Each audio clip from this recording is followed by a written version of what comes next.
Mhm. There we go. Okay.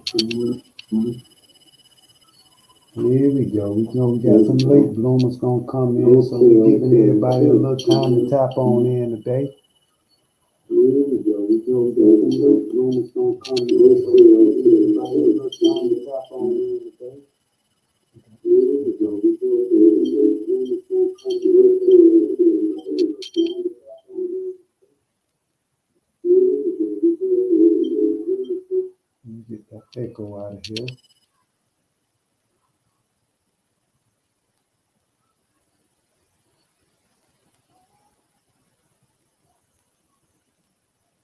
All right. Give it a few more minutes. Let everybody tap on in. I did say 8. So I know we're going to have some late bloomers going to come on in. But we're going to be dropping all the jewels today, all the new latest jewels. Let y'all know what it is on the credit game, helping y'all build y'all personal credit as well as those entrepreneurs and solopreneurs out there that's trying to build y'all business. I'm gonna be dropping all the new latest game and all the new sauce on that. So y'all stay tuned. And I'm just trying to let a few more of the late bloomers come on in so everybody could get what we have to offer out here today. Just give us a little bit more. Let these late bloomers come on and jump on in.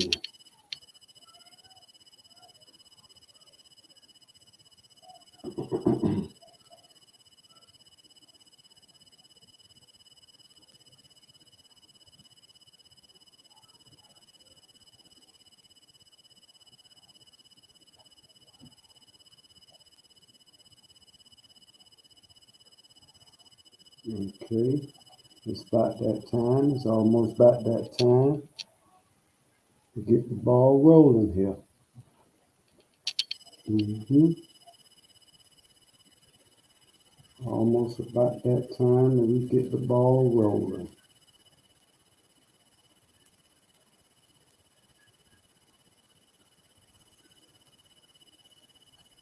One more minute. We're going to give everybody one more minute and let them tap on in, and then we're going to get the ball rolling here. Give everybody one more minute.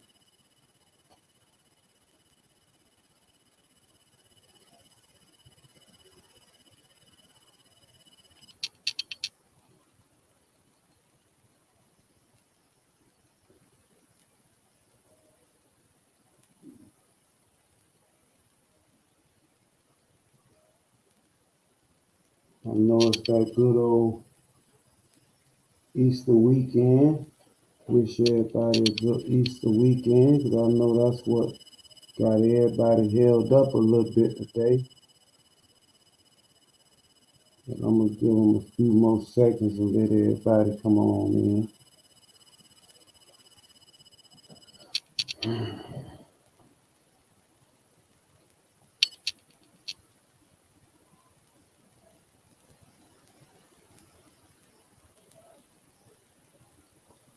Okay. With no more further ado, with no more further. Okay. With no more further ado, I'm your host today, Sherman Owens, and I'm representing the CEO and founder of Abundant Success Credit Solutions. I'm here today to drop a whole lot of jewels on you guys today to let you know all the new sauce, all the latest tips when it comes to building personal credit.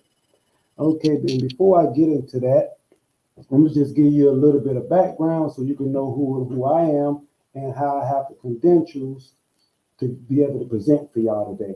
Well, back in 2015, back in 2016, I was running a paving company that I had, me and my father was business owners of, and we utilized personal credit to build that company. In the process of us utilizing our personal credit, we learned a lot in the process. However, in the ending of 2016, that company ended up closing. And by us running the business solely up under our personal credit, we was held liable for all of the debt which we had incurred, which was a total of like $80,000 in debt. I lost my house and everything like that along with that process. Moving forward, um, I can remember a little while back when I was in prison, I had took a small credit debt management course myself, and that's what gave me a little bit of knowledge and know-how and a little bit of belief system in my own self to know that I could do the research because I hadn't already had a few of the tips.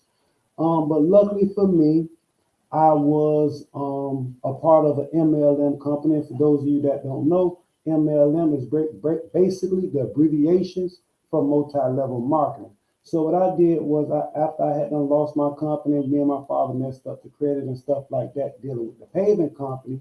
I knew that my next business venture, I definitely need to have good credit. Even for as far as buying a house or cars or anything like that.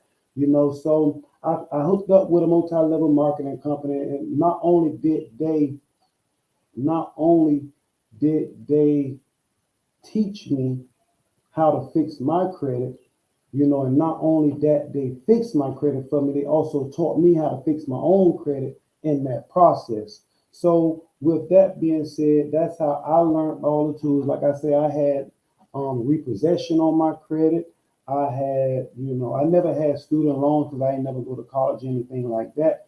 But I did have a slew of like hospital bills, old cell phones, cable bills, and things like that that was negative marks that was hurting my credit.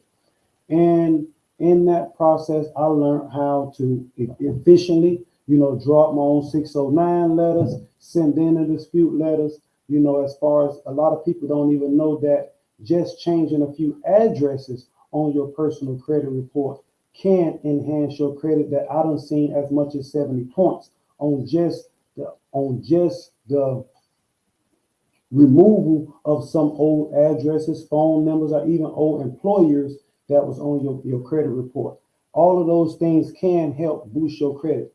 A lot of people that might not be, you might be watching this video and you might not be abreast to it, but we have three credit bureaus out there that everybody generally always know. You have TransUnion, you have Equifax, and you have Experian. But what a lot of people don't know is you have credit monitoring systems and you have companies that sits in the background and just hold your personal data, which that's what you call LexisNexis and your SageScreen. LexisNexis and SageScreen is companies that just sits in the background and they record information. That's just like if you ever go on an app, anything like that, you go and submit your information. Those companies just hold information that's held in like a trust or a CD or however you may call it, just for the credit bureau. So when they say, you might say, oh, I'm trying to get this, that, and the third disputed off my credit, and they say, well, hey, it has been verified. Well, how it's being verified is because a lot of you that don't really know the true steps of how to really remove those negative items off your credit report, you won't understand that you're supposed to freeze your LexisNexis as well as your SageScreen from the beginning. So that way, when TransUnion, Equifax, and Experian, when you send in the request to them to get a negative item removed off your credit, what they're going to do is they're going to try to see, well, how is it? So the first thing they're going to do is reach out to their partners, LexisNexis and SageScreen. When they reach out to them, they say, well, yes, we have a profile based on the criteria of the information that you gave, which is your telephone number, your email address, your date of birth, your name, your social security number. So they might have some of those things that match, and sometimes they might not have all of the things that match because, throughout life, you probably moved from a different house, you probably changed employee. So with those things being said and taken into account, that is how you cannot verify that information. If they can't verify the information and you have changed your address with them in their system, then they have no choice but to move to a third party, which in a lot of cases, they sell your information to third party debt collectors. That's the people that's giving you a call all day and every day trying to collect that debt. But like I was saying, with no further ado with that, once you freeze that LexisNexis in your SageScreen, that is how the credit bureaus make it a little harder for the credit bureaus to verify that information. Once that is taking place, now you can start sending in that 609 dispute letters and things of that course, and that will help you to eliminate some of those things that is on your credit report that is hindering you.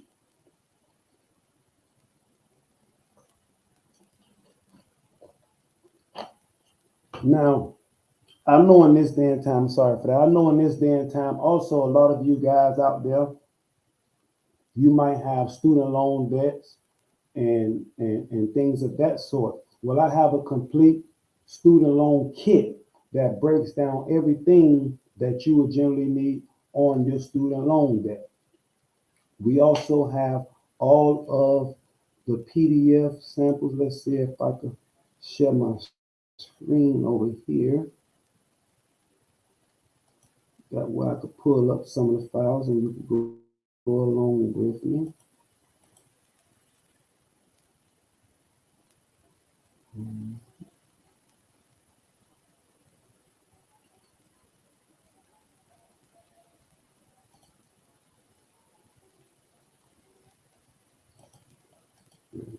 For a second, we pulling it on up.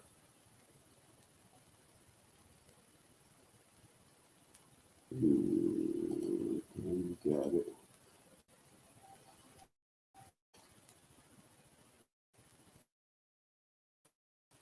Okay. Let's pull up the file over here so you can be a little bit more abreast with me here.